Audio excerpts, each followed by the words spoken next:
Hola, cage fighting connoisseurs. This is KidNativeBloodyElbow.com, joined once again by the inimitable, the ineffable, the inevitable Eugene S. Robinson, author of Fight, as he's so happily showing us everything you ever want to know about ass kicking, but we're afraid you get your ass kicked for asking. Eugene, how are you? Is that a fuchsia tie and a pink shirt? No, it's purple rain today, my friend. Purple rain. Purple rain. Yeah. Classic. A classic. Why? I mean, the thing is, you could chart my moods based on the color. Purple is a kingly color, which I imagine is why Prince chose it. I see. And so when you're all in black, like most of the time, you're gloomy and extra bitter. Or? Yeah.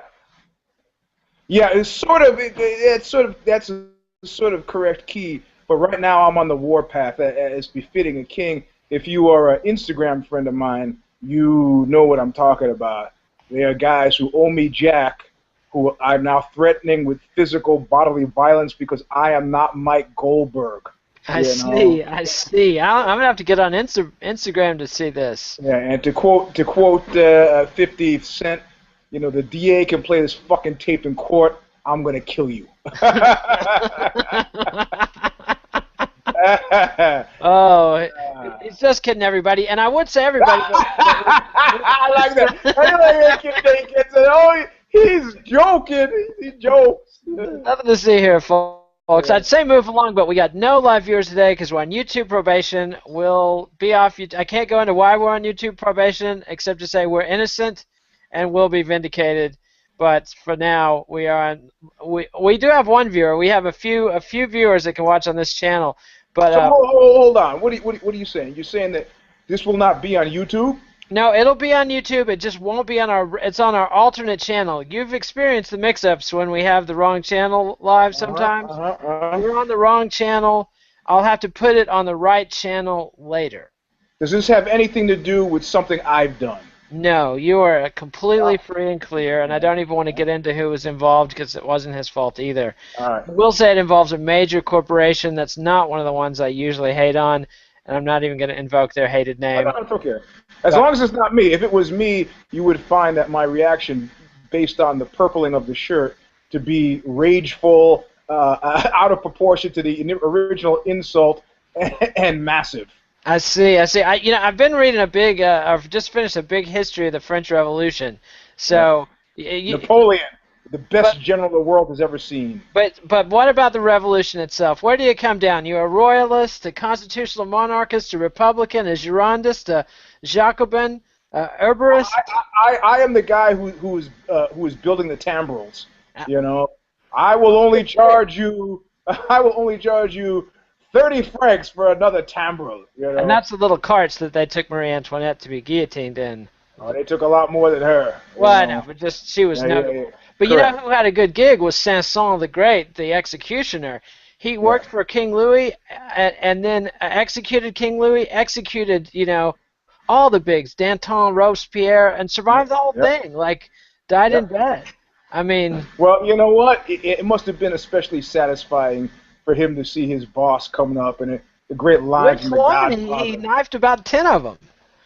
It must have been equally satisfying, It's like, hey, remember that time? I asked for a little bit more money for Christmas, and you said, you couldn't do it. Well, Indeed. He like gave like Abe Vigoda saying, "Hey, Mikey, could you give me a break? Hey, Tom, could you ask Mike to give me a break?"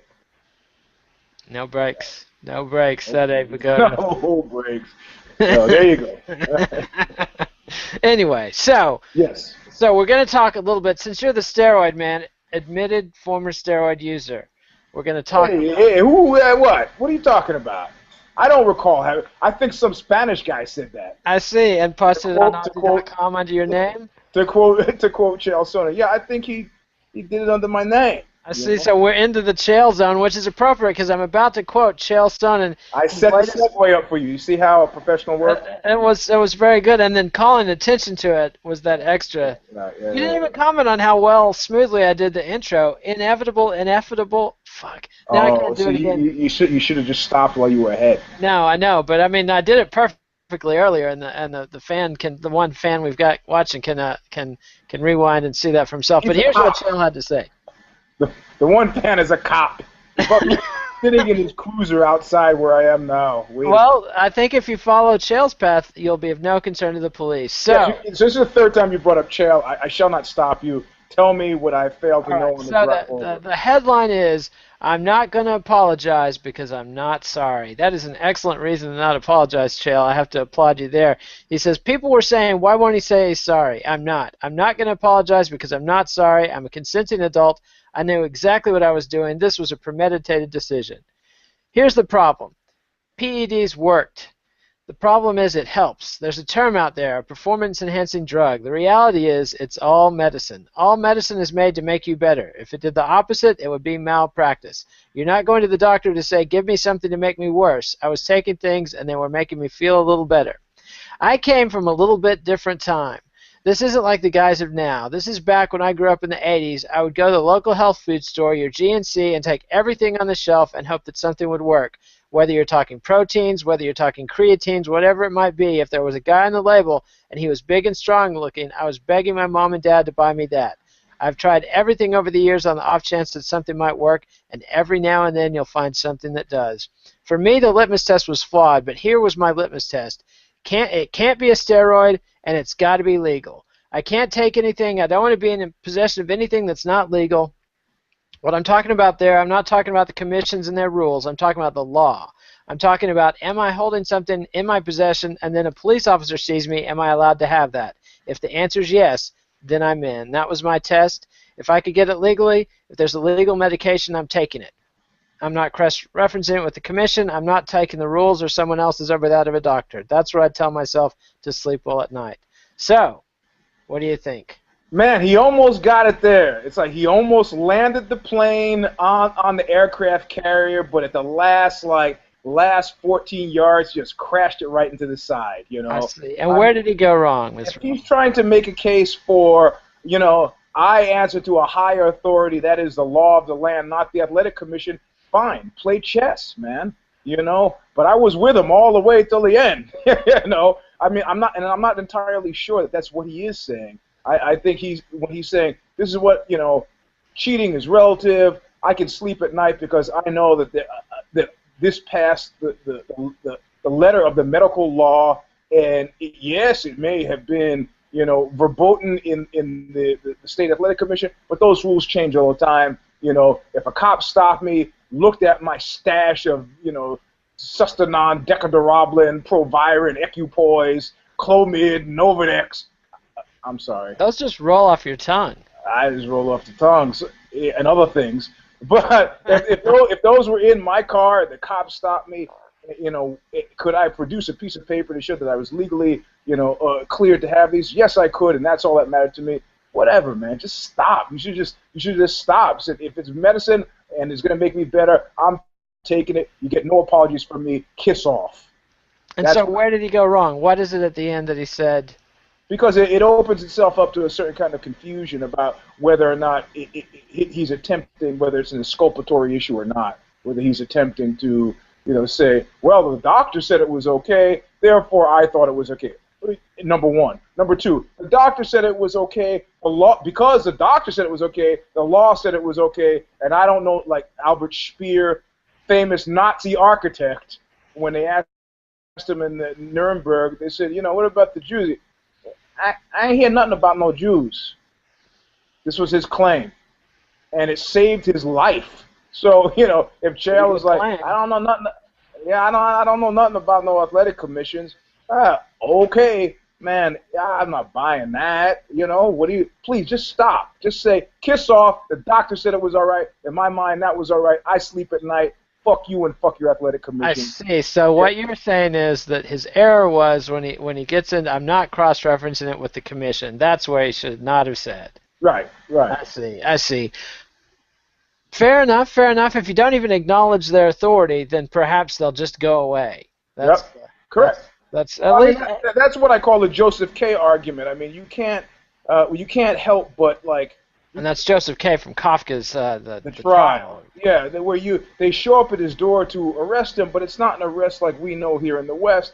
It's like two guys, unmarked, no badges, show up and say, "You're under arrest, and you need to make an appearance down at the court." He's like, "Oh, okay." And you keep wanting to say, "Hey, man, this is just like an extended fucking prank, you know? I mean, you should do what my drummer It's does." kind of like a no-knock warrant where they just show up dressed all in black with guns blazing and the Flash bombs going bombs, off. yeah, and mutilate your child.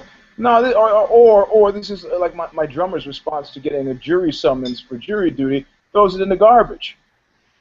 And then people say, "That's against the law." He goes, I never got it. I never got the letter. That's a pretty good response. I knew a buddy who his response to being called for jury duty was to put on an Abraham Lincoln hat, and you know, you have to go down there for a couple hours, and then That's pretty good. I like that. And the beard. It's only funny if I'm imagining him with the hat and the beard. yes, well, he didn't bother with the beard. He just did the hat quickly and went. I see it in the hat, then I think of steampunk, and then I think of Burning Man, and then I get angry all over again. I see. Yes, Burning Man is a deeply angry thing. Did you hear? Speaking of double dealing shit heels, did you hear about Ethel Rosenberg's brother finally died?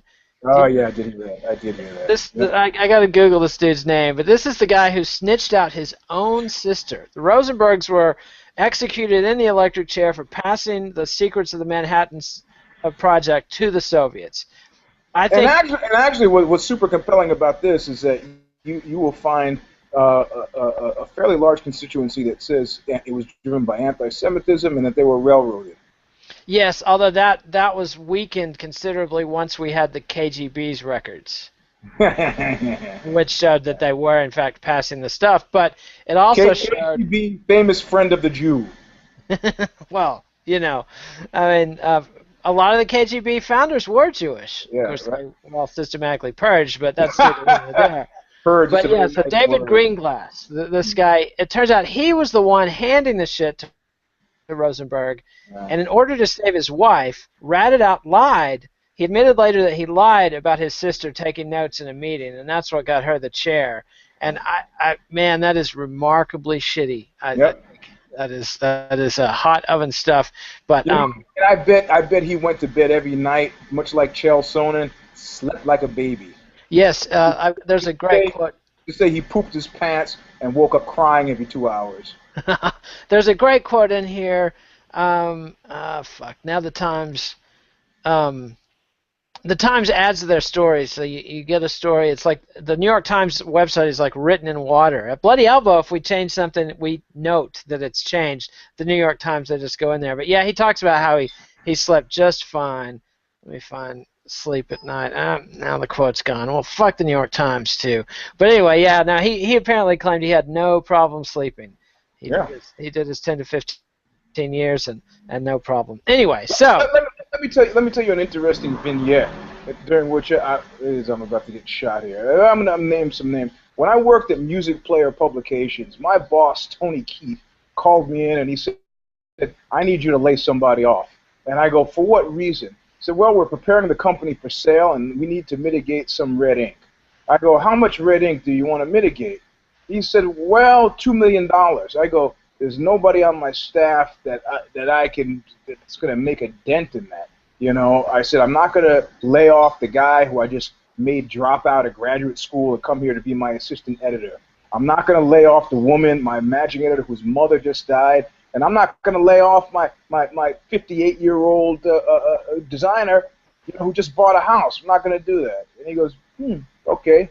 Next day, yeah, it's you we got to lay off. I'm like, "Good, do what you got to do, see you later." Now they went to another guy. His name was Bill. He was the editor-in-chief of Bass Player magazine. And they said, "Bill, you got to lay off, so you got to mitigate." Of course, Bill had seen my example, and he said, "Great, I'm going to lay off my good, longtime friend, father of a newborn, recently married father of a newborn, Greg. I'm going to lay off Greg." He chose to lay off his good friend Greg. You know how this story is going to end. Come on, let's get to it. 3 months later, Bill was also laid off. And Gray had a new job and didn't hire him. Greg got divorced, didn't have a job, had to go into construction. Took him 2 years to get back on his feet. Ouch.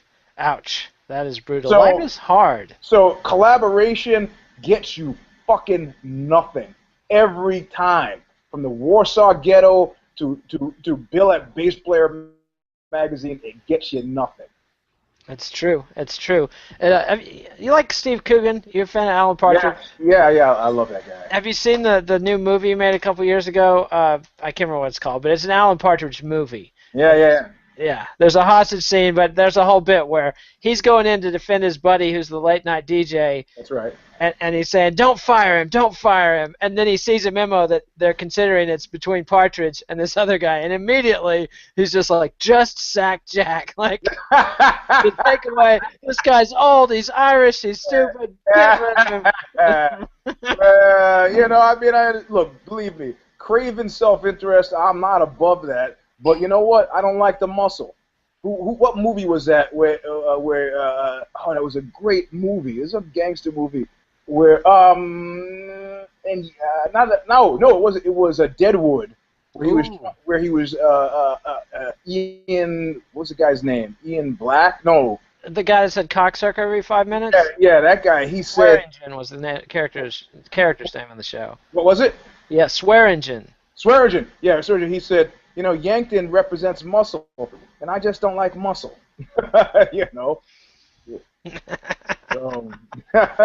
I'll collaborate in a second if you wine and dine me, but if you try to muscle me, forget it. I see. Do not try to intimidate Eugene, especially when he's in purple. That's the takeaway. And so, in contrast, though, with Chael's comments, we've got Anderson Silva, who did a sort of mysterious press conference. I was curious as to why he did the press conference yesterday. Yep. Did a press conference from Rio, and so he says, PEDs are still a problem in the sport. This is not bad for me. This is bad for the sport. People around the world love the UFC. The kids love the UFC. Families love the UFC. It's bad for the sport. I don't think this is good because the sport can change the lives of the kids and the people in the world. When the guys test for steroids, it's bad because this is a problem. It's bad just not for the UFC, but for the sport.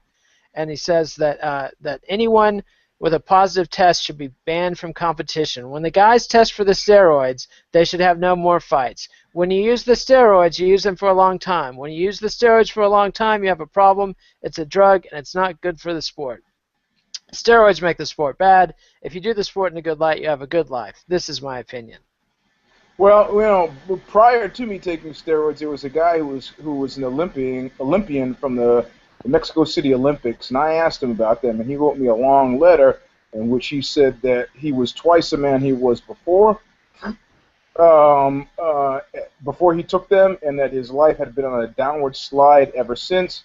And he strongly encouraged me. He said, whatever will you develop as a result of not having taken them, will stand in your good stead for the rest of your life. I of course, ignored his advice, but what I left with was, of course, I never competed in bodybuilding again, and so that was the deal that I made.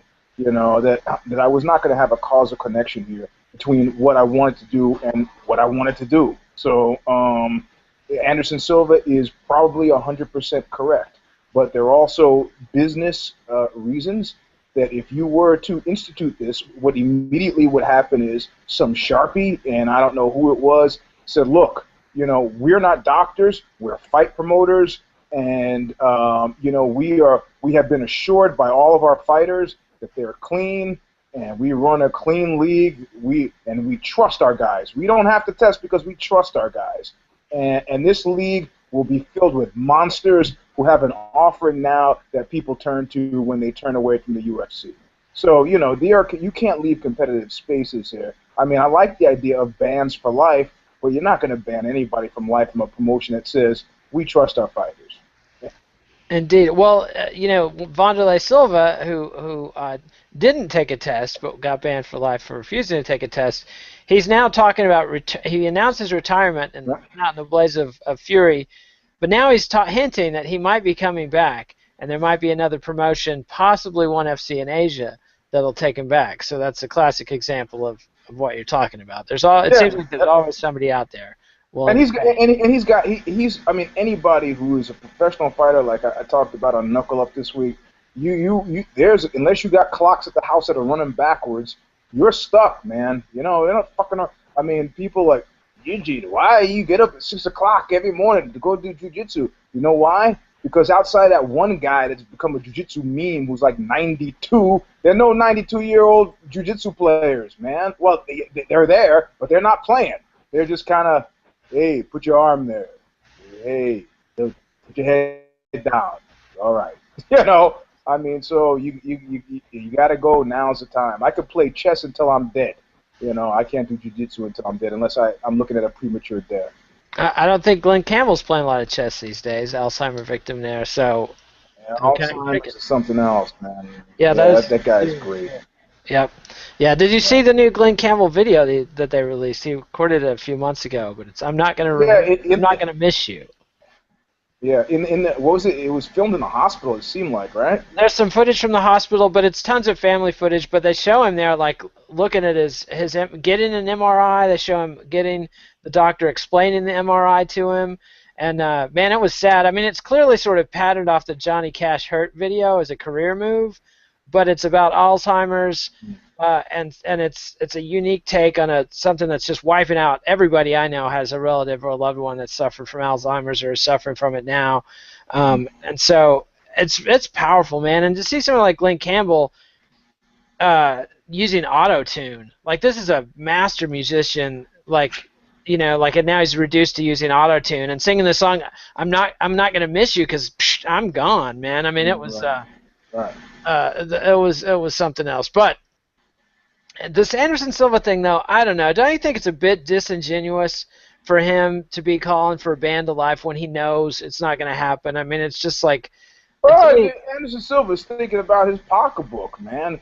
I mean, just like Chael Sonnen has watched the sponsorship dollars dry up, Anderson Silva, I mean, come on, man. I mean, he's got a lot of money coming through the door.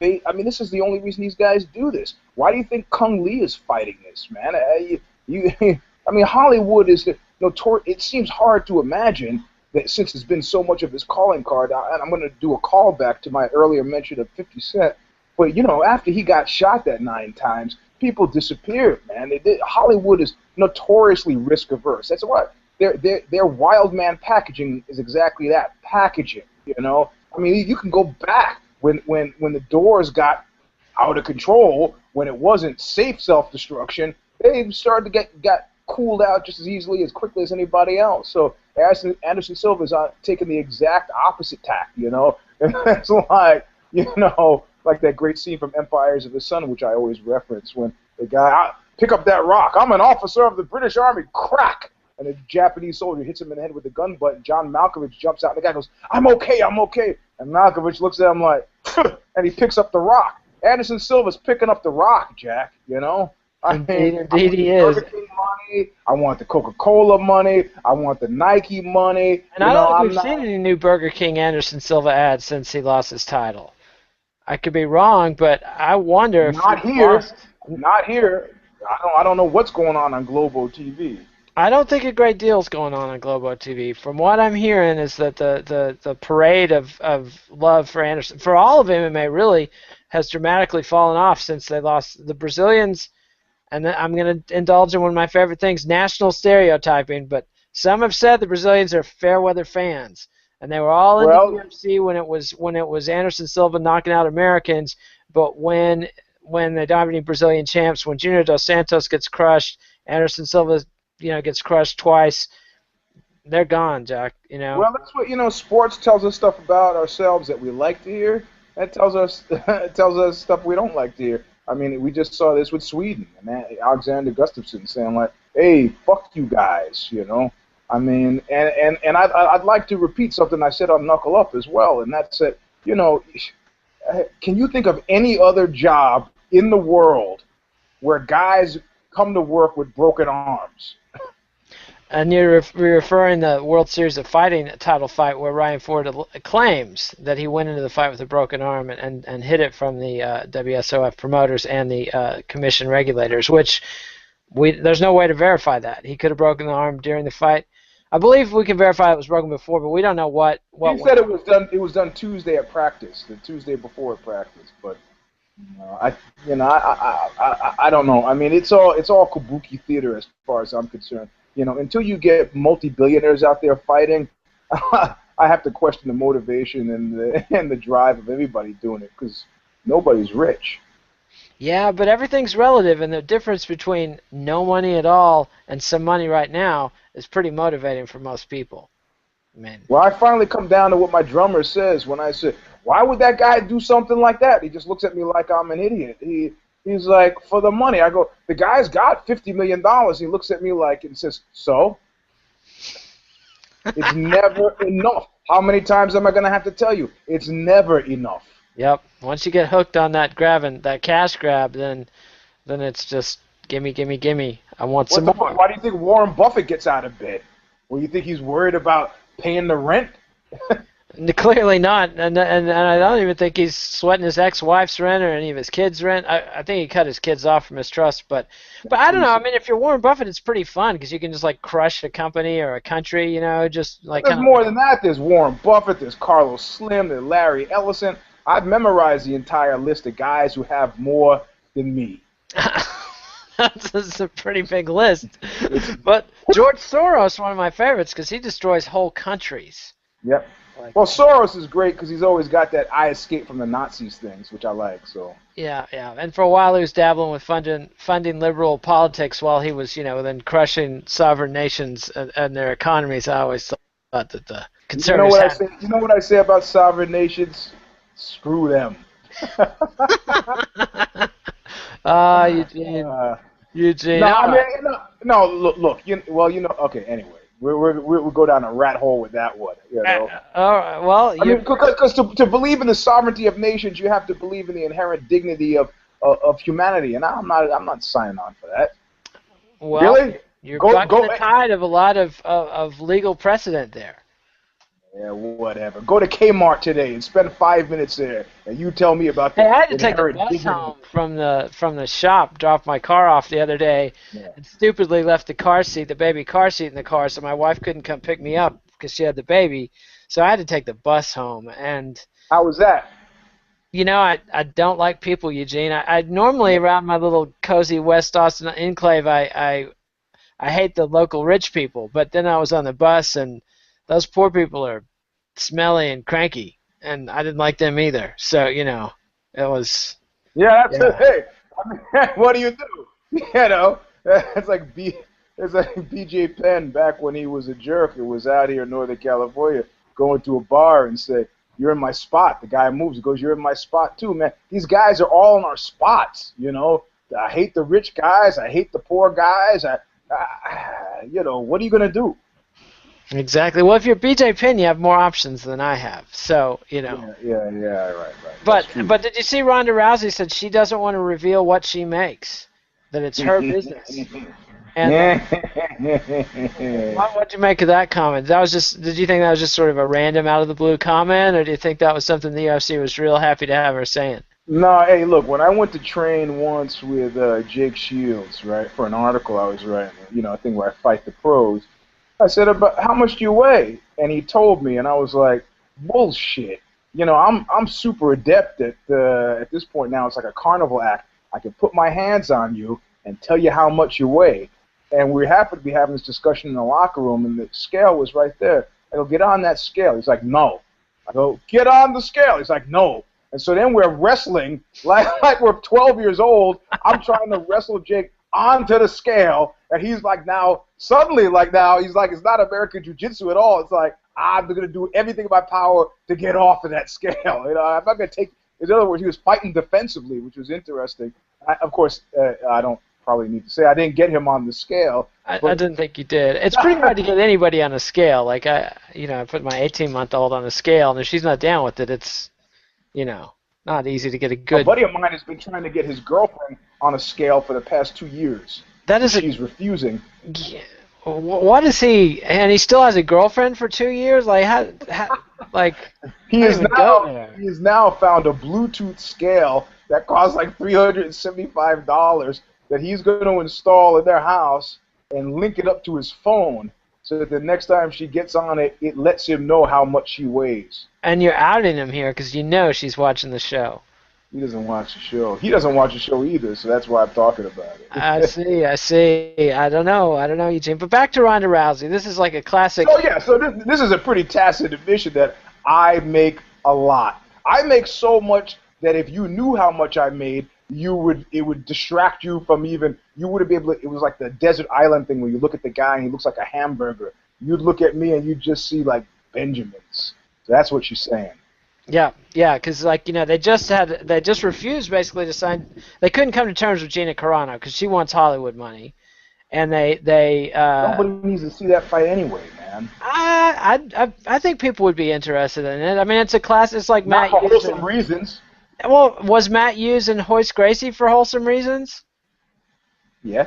What wholesome reasons was that? To see young lion Matt Hughes beat up old? No, just because everybody wants to see Matt Hughes go back to his hotel room and do that hotel room stunt of leaving the door open and shooting smoky glances into the hallway in the hopes that some woman will wander in, you know. What are you talking about? Oh, see, I know you don't listen to Knuckle Up. Otherwise, you would have Donna Shalala me before I got Was this to. on this week's Knuckle Up? Because No, it was on a past one. You know. I've watched these guys. I know 70% of your Knuckle Ups. So tell me what you're talking about. So none of that sounds. So these guys I know were fighting on the same card with Matt Hughes, right? Yeah. And they're going back to the hotel. All the fighters. Have you heard this before or not? No, I have not. Now tell me. All right, so all the fighters are staying in the same hotel, and these guys go back, and they see a door open as they're walking down the hallway to their rooms, and they glance in, and as they glance in, sitting on a chair in front of the TV in shorts with his shirt off is Matt Hughes shooting smoky glances into the hallway, and they're like, hey, it's Matt Hughes. And they were like, fuck, wait a minute, man. I think Matt Hughes is like hoping some groupie or something wanders in, and they go, let's clown him. So they like walk by his room like 8 times in a row, and each time he's like all set up for like, and then finally just closes his door,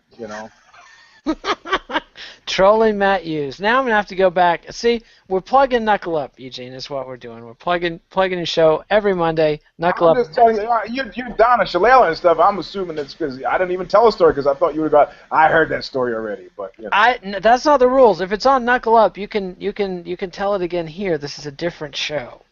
So. I see. Yeah. Now, if I catch you on Knuckle Up repeating the same shit, I'll get in the comments and point it out. Yeah, hey, Knuckle Up, man. I could say the same word again and again. It'd be like The Shining. All work and no play makes Jack of every dull boy for an hour, and you'd have to take it. Yeah, but I would catch it because I generally pop it on my phone. I run it through my little Bose speaker and listen to it all Monday morning. Oh, is it product placement? Bose. Indeed. I should get paid for that, huh? I run it through my Samsung Android phone.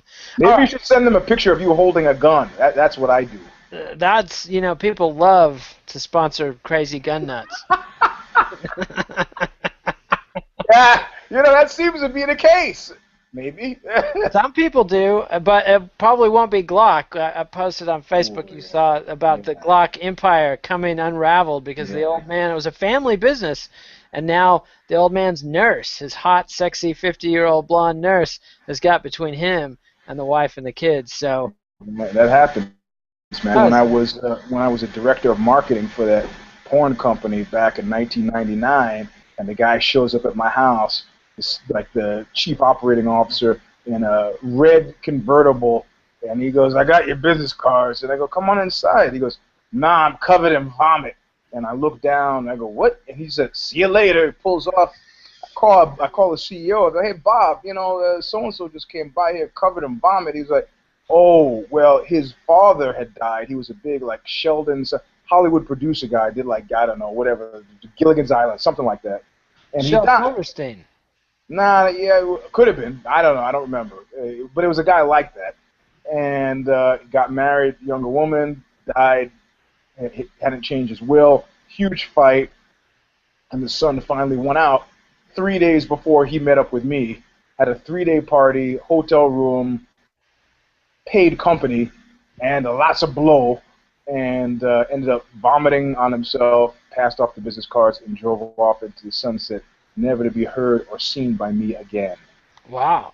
That's at least he wasn't partying with Andy Dick, or he would have been seen by anybody ever again. He may have been. Ah, well, that's gone down a deep dark hole there.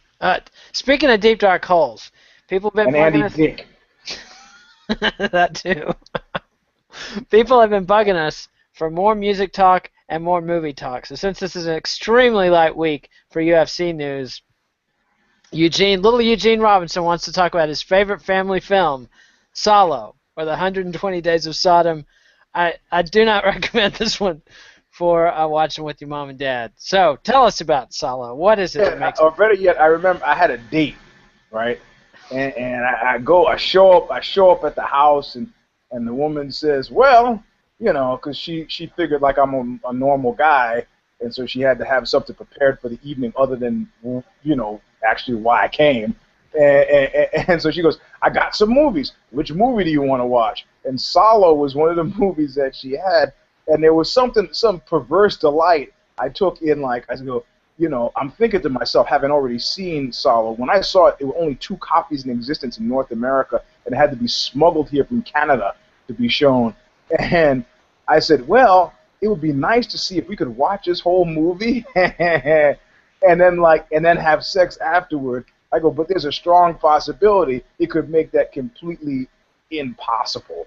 So, I was like, gonna roll the dice, and I was like, nah, this is safe bet time. Let's pick, Sleepless in Seattle or something safe. I don't want anything to interfere with the vibe. But Solo, when I watched it, man, it cleared the theater. And Pier Pasolini, the director, who was killed subsequently on the beach, run over in his Jeep. It was his Jeep. One of the street hookers he had picked up to play with on the beach, got weirded out by him, which is maybe sensible, and jumped in the Jeep and ran him down and killed him. But Pasolini made this great movie. That is a trick gone wrong, I gotta say. Well, it depends on who you are. There was just a case in San Francisco where the pimp showed up, shot the naked John who refused to pay, and naked John's mother heard the shooting, came out and said, "What are you doing?" And the pimp shot her too. So wow. the John died. The mother's in the hospital. The John and the prostitute are now in jail. But as far as I'm concerned, man, you try to stiff a hooker, you got what was coming to you. But you pay. You chalk it up to bad judgment. You pay. You think it's a walk in the park having sex for money? It's not. Yes. So anyway, Pasolini made this movie. He made this movie, and it's based on Marquis de Sade's 120 Days of Sodom, and it's also called Solo, and it takes every Hollywood instinct of attraction and sexual desire, and each time he lets no stone unturned, subverts it every single time, and it does crescendo, and the theater was cleared when I watched it, and it finally got to the point where I was like, I can't take it. I stood up, and right as I stood up, the film ended. I was like, huh, I made it! And I've never seen the movie again. And here you are, recommending that others inflict. I only thought an experience like that. Pasolini is a genius, and the movie is a genius movie. It takes real talent to do this, Oh, I have to agree with that. And he updated it to fascist Italy, so there's a political subtext that was absent from the Marquis de Sade, because the Marquis de Sade was just openly endorsing this sort of antic. Yeah. Whereas Pasolini at least had some political, at least the pretense that he's making a political commentary saying don't be like these people. Also this ties into the story I told about collaborators in a really trenchant way. If you watch the movie and make it to the end, you'll know exactly what I mean. Indeed. Did anybody make it to the shit eating scene, the big doo-doo feast? I don't know. What do you mean, people in the theater? Yeah.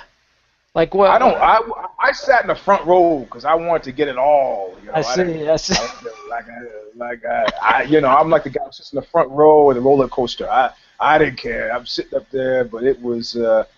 I believe at Memorial Auditorium, Stanford University, probably held about 600 people. That I was one of the 10 left.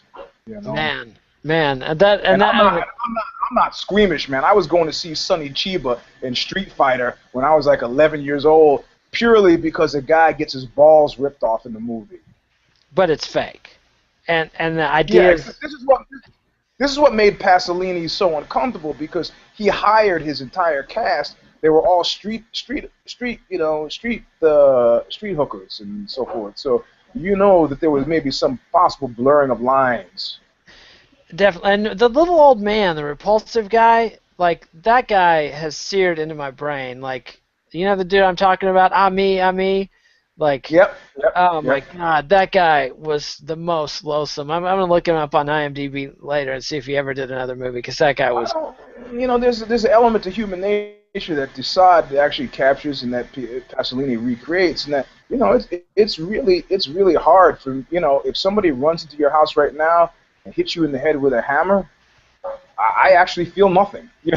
It's that we've developed a relationship that allows me to empathize with your pain. That now I posit myself as you, and I go, "Oh my God, that's terrible. That guy just hit Nate with a hammer." But that takes a good deal of social conditioning, and maybe you don't have that conditioning. In actual fact, there are plenty of people get hit in heads with the hammer every day, and I don't care, not a bit. No, and there's some people that you'd see get hit in the head with a hammer, and you're like, oh, about fucking time. I would have done it myself if. Well, that's right. And, if I can quote Schoolie D. You remember Schoolie D signifying rapper rap to the tune of PSK. PSK, what's it mean? Yes, and so he tells this tale of this pimp who beats up this rapper, and the rapper finally gets smart after months of getting his ass whipped, tricks the guy into going and beating this badass, and I can't even say the word because we're so corporate, but the F word. And the gay guy stomps the pimp so bad, the pimp comes crawling back to the neighborhood, and the rapper comes up to him. I should have whipped your ass my own damn self. Right. That's one of my mottos. That's the thing. I mean, what the one fuzzy word that I like I'm not so big on honor, though I like loyalty, but the one fuzzy word that I like, it's like pornography, is justice, because we all know it when we see it, and that informs my doing. If you, like, people go, oh, Jam Master Jay. Well, if you read some stories about Jam Master Jay, it seems like Jam Master Jay owed people some money, man. It's very easy to be cavalier about money owed when you got lots of money, So, yeah, it was terrible that the guy got shot in the head, but my empathy is informed by my sense of justice. And so that's the one fuzzy word that gets me all the time. You're not going to get me on a military transport because of honor and duty. Forget about that. But now justice, that might sway me, and that, of course, does sway me to disengage from feelings of empathy. If you deserve getting hit in the head with a hammer, and you get hit in the head with a hammer, I'm saying good for you. Exactly, and Desaad is on to it with the dehumanizing rhetoric, and like it's military basic training, or the way they treat people in the mob, or the way Bill Maher talks about Muslims. You start eroding the way you talk about people. And you talk about them less and less human, and more they're a them, they're an other, they're a non-person, and pretty soon people are able to do horrific things to people. Or you got Reinhard Heydrich, who was perfectly capable of understanding you as a fully multi-dimensional human being that maybe he even liked at one point. Let it go. Well, he was Heydrich. This is the Butcher of Prague. What was he? The number 3 guy under Himmler in SS. Yeah, his favorite quote. His favorite quote for me was, "No one escapes our kettle." But he was what I would call an advanced practitioner. And in Williams Burroughs' book, The Cat Inside, he's got a horrific little tale of an occult ritual the SS practiced. Do you know about this one? Where they would have anybody who wanted to be an SS officer raise a kitten. They would take a kitten away from its mother when it still needed to be bottle fed. And you would have to bottle feed this kitten, feed it milk every day, and that's a life or death thing with a tiny little kitten, and it takes a lot of love and affection to get the cat to eat the milk and to live. And this I got this happening in my house right now, so I know exactly what you mean. Yeah, and so you're not going to make it. And these are murderous assholes, but they know they have to raise this kitten to adulthood to make it, and so they're doing it. There we go. Make some noise, kitties. There you go. All right. So they raise this kitten to adulthood, and then at their big graduation ceremony, they have to take this cat that they've raised as a beloved pet, and they take a penknife and carve its eyeball out alive in a prescribed and very agonizing way. And so it's a completely fucked up thing, but basically it's a methodology, a technique to turn any asshole into Kaiser Soze. Like once you've done that, not to turn, but to create a clearinghouse well, where those who are can shine, you know. But yeah, one way or the other. But they've once you know, some people can't do that ever. I believe there's a gray area of people who. You know what? I wonder about that transformed story. through that. Where'd you hear that story? That's a William Burroughs story. So it may or may not be true. It's in William That's Burroughs' bullshit. book, The Cat Inside. So It's bullshit. It's bullshit. well, it could be. It's William Burroughs. He's a fictional. Hitler was a noted vegetarian and But animal. this wasn't Hitler. This was SS secret business. This was a cult. Himmler couldn't even stand there during the actions. He couldn't take it. Well, I don't know. I'm not saying whether or not it's true or not. The point is, it's a story that was told. I got it. And that who did that technique, anybody who did that would be able to kill their mother, their child, anybody, and in agonizing fashion. Like once you've done that, and Burroughs' whole point was, if you're willing to do shit like that, you have lost yourself. Whatever earthly benefit you gain from your willingness to do any horrible act, you've traded all your qualitative assets for that. You are no longer you. You are an empty husk. Or already such. But yeah, I got you. Yeah. So I'm not going to William Burroughs for history, but for analysis of occult and mind control techniques, I take Burroughs very seriously. He's, to me at least, somebody who understood evil very well. And him specifically having killed his wife. Yes. Yes, in a drunken fit, and it was bad aim. Yeah. Okay. Well, you know, I actually had in my story past. Actually had let's see how I can say this. This woman I know had asked me in a very kind of chthonic. How about chthonic? Isn't it chthonic? Chthonic? C-T-H-O-N-I-C. I don't know how to pronounce it. I believe it's chthonic. Yeah. You know. Anyways, she had said, kind of, what would happen if my husband were to die? That'd be kind of funny if he just accidentally just died, you know. And was this funniness? Well, nobody rid me of this infernal priest. Yeah, right. So So this funniness got more and more urgent, and it was more and more urging that her husband should. And I finally had to say, you know, look, it seems to me with my whole system of justice that your husband probably does deserve to die, but I could never cede that much power. So if this means that much to you, I'll be glad to kill your husband. But then, of course, I have to kill you and everybody related to you. So how's that fit? How's that work? Is it? Well, I was just joking. I go, oh, good. So maybe the jokes can stop now. Well, that's one way to play it, and I would advise getting the fuck out of there once a gal is starting to lay hints. Do I even need to ask that she was actually royalty? Well, you know, the Blue Bloods, they're definitely operating on a different different moral plane. How do you like that for a party ending story? We're both just kind of like. And now I don't even know if we have time to get into the New York hardcore versus Texas hardcore debate we were going to bring up. But quick reference. I challenged you to bring up 3 '80s bands that you wanted to recommend to people, and I had 3. Quickly run through the bands. Do I have to give you the Facebook message? I think I said Sick of It All. Yes, you did. Today and Fear. And Fear. All right, so you got one LA band from the early 80s, and I really consider Fear more of a 77 class band, even though their album came out in 82. Love Fear, leaving total misanthropic smartass, and their music is heavy, but it's also very new wavy, jittery rhythms. Awesome, but I should be like the band is super tight. Great musicians, as well as being, you know, as well as just being really original personalities, and I enjoyed them quite a bit. Yes, the one album. They only made the one good album. You're not Well, going to try to tell me that you like the second album. you mean Fuck Christmas? Yeah, and there's another. There's like a Fear the second album or something. I Yeah. mean, No, you no, need Fear the album.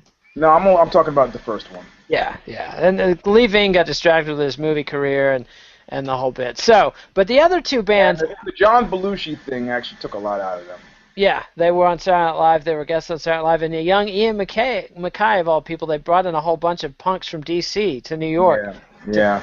to party to slam dance in the fabled CBS studios there or the NBC studios there in New York and said a curse word on camera. And Yep. Yeah, you know what? The DC guys were very, very tough originally when they came to New York in the late 70s. This would be Ian and his early crew. You know, they introduced, older aging older aging punks to hardcore. And at one point, I was at a show, and they're like, "New York sucks." I'm like, "Fuck you!" And the guy looked at me, and he waves at the balcony of all the New York punk rockers, in the balcony smoking, and he goes, "Show me something different."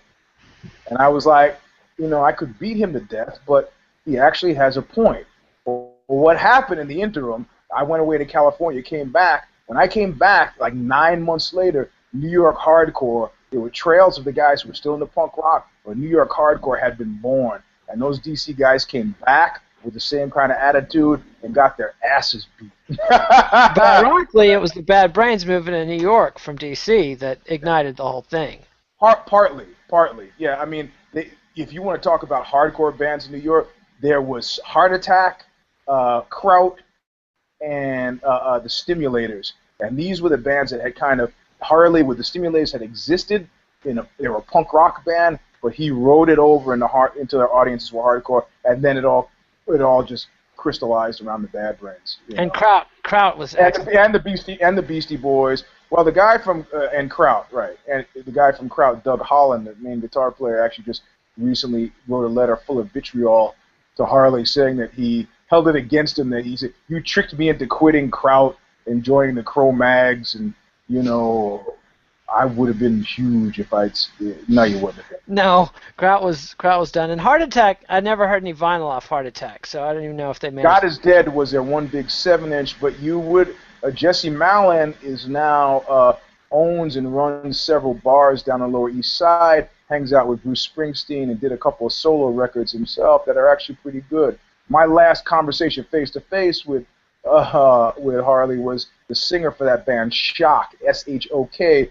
I'm walking down by Cooper Union, and they have people sitting out on the sidewalk selling their wares. I'm like, "Oh, baskets from Ecuador. Oh, homemade sandals. Oh, hardcore pornography." And I look up, and it's my friend Dimitri who sings for Shock, and he's got a sidewalk full of like ass-fucking magazines, the whole bit. I'm like, hey, man, what are you doing? He's like, "I found these in the garbage. I gotta make some money to go to the show." I'm like, "Look, come on, man. Jesse's doing the show. We'll just go. I'll get you in." And so he, because they're parents with their kids. Come away, I can't have this. So like he packs up all the porn that he found in the garbage can, and we go over to the show. And I'm like, "Jesse, could you let Dimitri in? He doesn't have any money." He's like, "Yeah, all the money goes to the bands we got." And then Dimitri, I hear him say, "Well, I got something that's worth money." And then he spills out like all his hardcore pornography over the front desk. Jesse's kind of was like a crunchy punk type before they were crunchy punks. He's like, "Oh, the government reporter." And I just go, hey man, Dimitri lives by a dumpster. And he goes, "You know what? Okay, clean this up and just go in." And I was like, "All right, thank you." Last conversation with Jesse Allen before he started hanging out with Bruce Springsteen. So.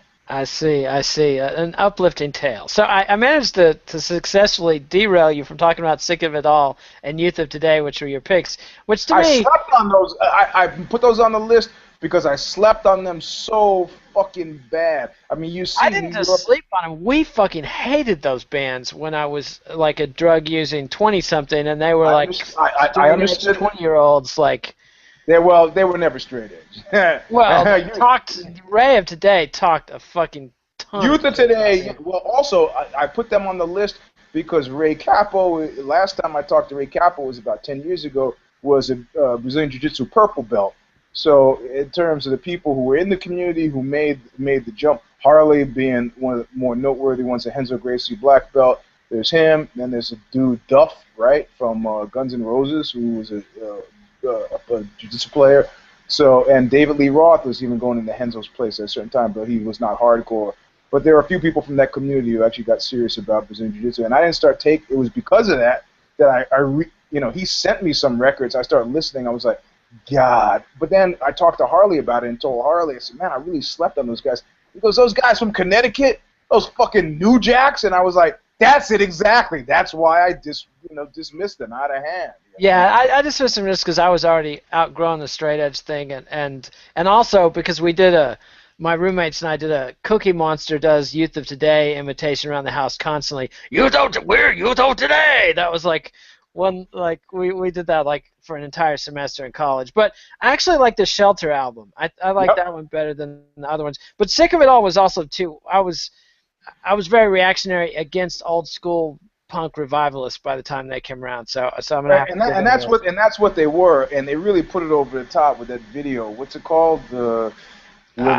I looked it up and lost it already. So, but it's that they just Sick of It All, where they go through the various mosh styles, and that was a real kick in the head, especially because the California mosh style was directly influenced by me, because when I came back to New York, I had already spent the year going to shows at the Olympic and at the Vex in L.A., so I had like a California mosh style, which singled me out for a certain kind of abuse, And I remember going around in the mosh pit, and I fell. I go, man, there's a nail in the floor. And I went around again. I fell again. I go, I'm going to stomp that nail this time. And I go around a third time, and I see it wasn't a nail. It was some guy's foot, right? So I do the California thing. I put my finger in the guy's face. I go, you do that again, I'll kill you. And before I can finish, kill Ray Bees from Warzone, like some skinhead Superman comes flying over my head, fist first, just boom, the guy's like out, and they're dragging him out by their ankles. I was like, yeah. So, I have to say that probably people were like, man, you got some crazy mosh style out there. So on the video, they have the guy doing the California mosh, and then he trips, and I was like, that guy had to have been there that night, So.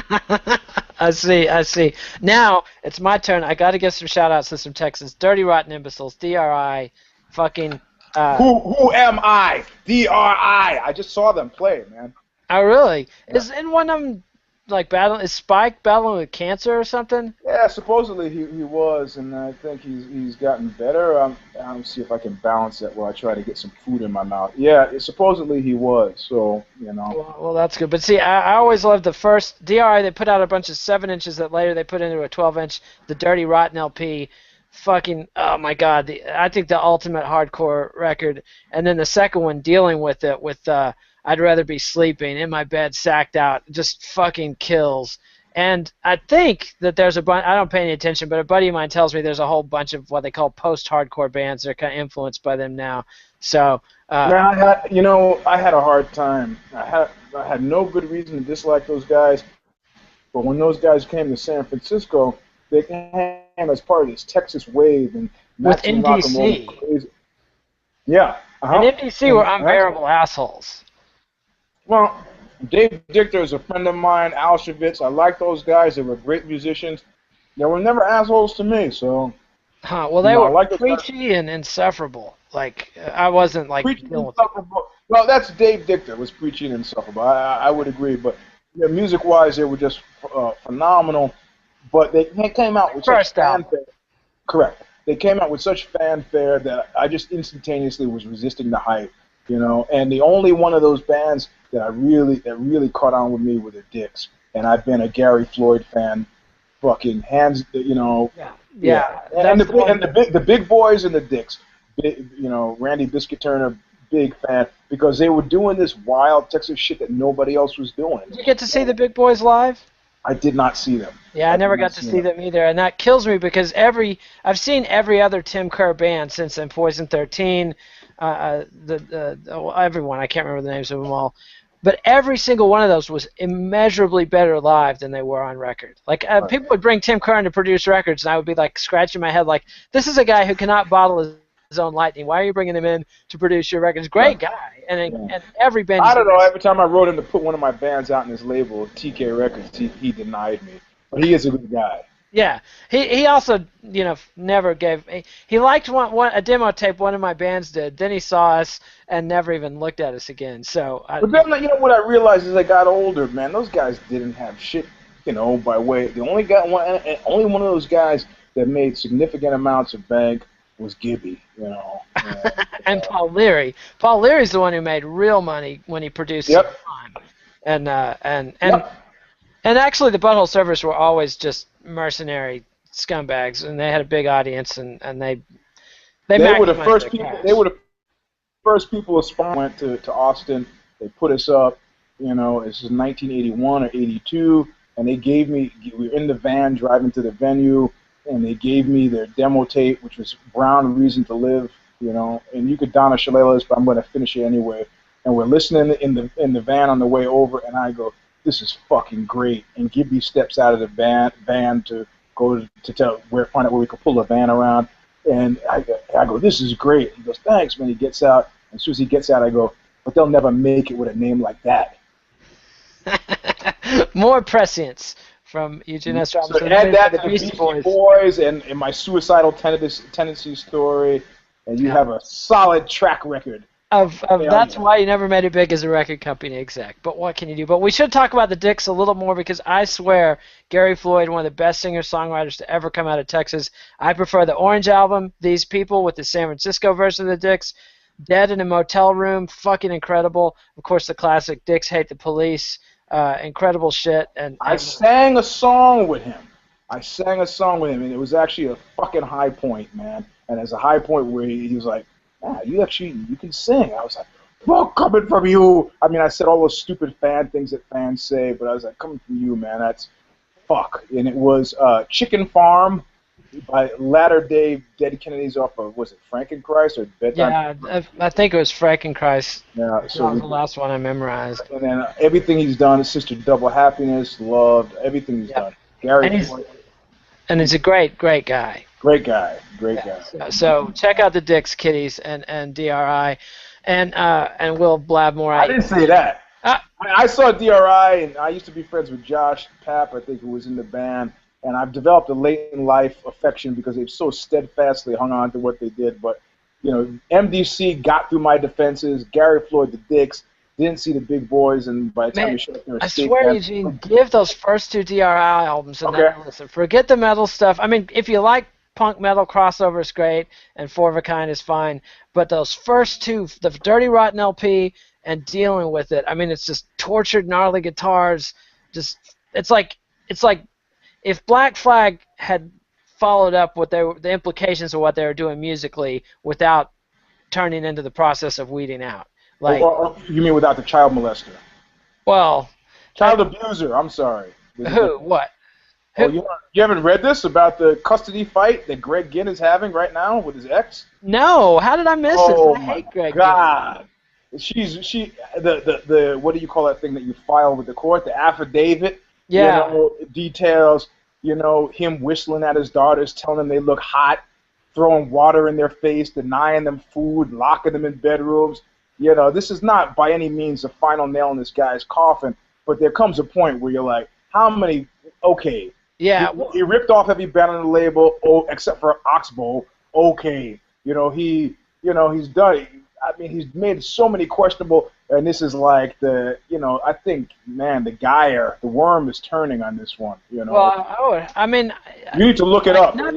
He could fucking be eating babies, and I would still love the first 4 years and Rise Above and all that. Like, at this point, I can't listen to that stuff anymore. And I still, there's not a week that goes by that I'm not listening to the Bad Brains, to Fear, to all the bands that I love. You really can't listen to Black Flag anymore. Those guys have sing the twin engines, the triple engines of Rollins, Bukowski, and Chuck. I mean, even I've been sort of bothered by seeing Dez in this green face paint. trying to make a buck. We're doing the whole thing with the Misfits, and it's just, man, their legacy. I don't know how guys from our neck of the woods, self-destruct so effectively. But the Replacements could get back together outside of the They Dead did guy. get together. Fuck them. Oh, I hate them. Was that? Well, I'm saying, but they could, and you don't have the same. I mean, these guys have actively attacked their legacy in a way. I mean, look, Bad Brains had to a certain degree, but they've got the cloak of HR's health issues, which whether it's physical health or mental health, I think The Bad Brains thing, like, gay guys, people that are like really into gay rights get more upset about the Bad Brains thing, and it's probably my fault that I'm not a better person. I'm not more upset about. I mean, they were totally intolerant, homophobic assholes. I know they came through Texas and they fucked up, but and also the constant career sabotagers. Like that's the thing. That's I really special. hate. Yeah, that's fucking special, man. Yeah. But they have sabotaged your career going forward. These guys. Black Flag has actually gone back, dug up the corpse, and just raped their legacy again and again and again. But see, I'm able to we'll have to debate the Stones another time, but I'm able to pretend that Keith and Mick died in '72, and that I'm sort of open to the Ron Wood era now, just because I'm just listening to any kind of dreadful crap. But I can easily just pretend that nothing obnoxious from Mick and Keith ever happened, like that the whole luxury jet. Awful old wise and evil fucks. So I'm able to pretend like Black Flag all died in a bus crash in '86 after I saw them live, and nothing they did will solve. '86. That was like around the time of Slip It In, right? No, this was way later than that. This was when by the time they had those two Latino guys in the rhythm section, Cell and they. For me, In My Head and I dropped out on In My Head. Yeah, I wasn't listening to the new albums. I didn't even get into My War until years and years later. But then I was into My War right away. Yeah, see, I was not. I wanted punk. I didn't want this metal shit. But later, I came to love that shit. But it's no surprise. Yeah. I mean, we didn't get many fucking first-tier hardcore bands in Amarillo, Texas. So it was like we drove an hour and to get there and see the show, and it was revelatory. It was great. They were a great live band, and it's I holding on to that memory is all that keeps me. I'm really glad that I never got a Black Flag tattoo. No doubt. It's a miracle that I even Pettibone is a complete crazy asshole. Like I follow him on Twitter, and that guy is just unbelievable. But yeah, my interaction with Greg Ginn on Facebook, like. Over Breitbart's death of all things, like the right-wing asshole. Like I said something like, look, like I take my hat off. I was in internet politics for a long time, and Breitbart was the most talented guy in that field ever. He invented the Drudge Report, the Huffington Post, did all kinds of evil shit for the Republicans, but just as a tactician, everything, most gifted guy.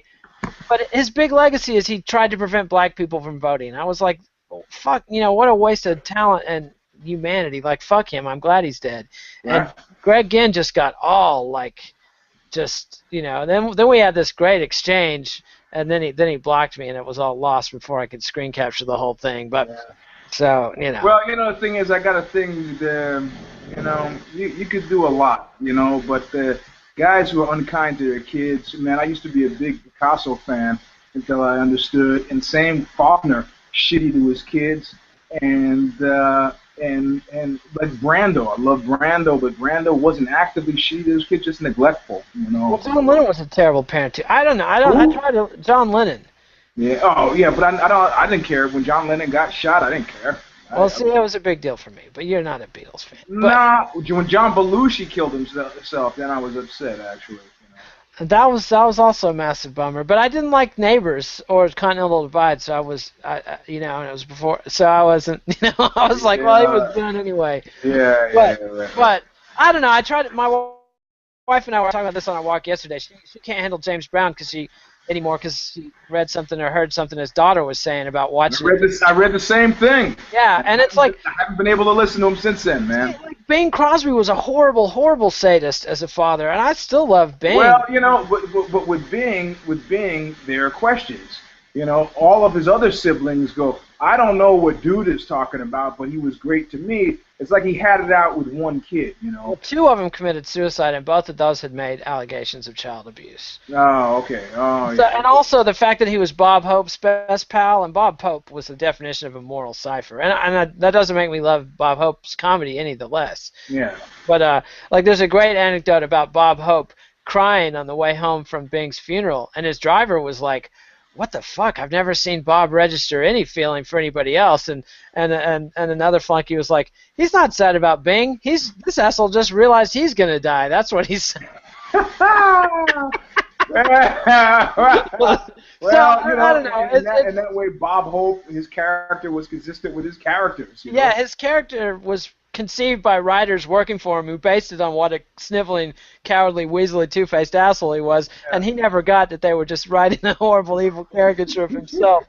But anyway, I don't know. The Greg Ginn thing, like, yeah, he's a total scumbag asshole, and I'm sad to hear that he's, based on his record of doing terrible things, but as a punk rocker, he invented hardcore punk rock. Ah, man, whatever, man.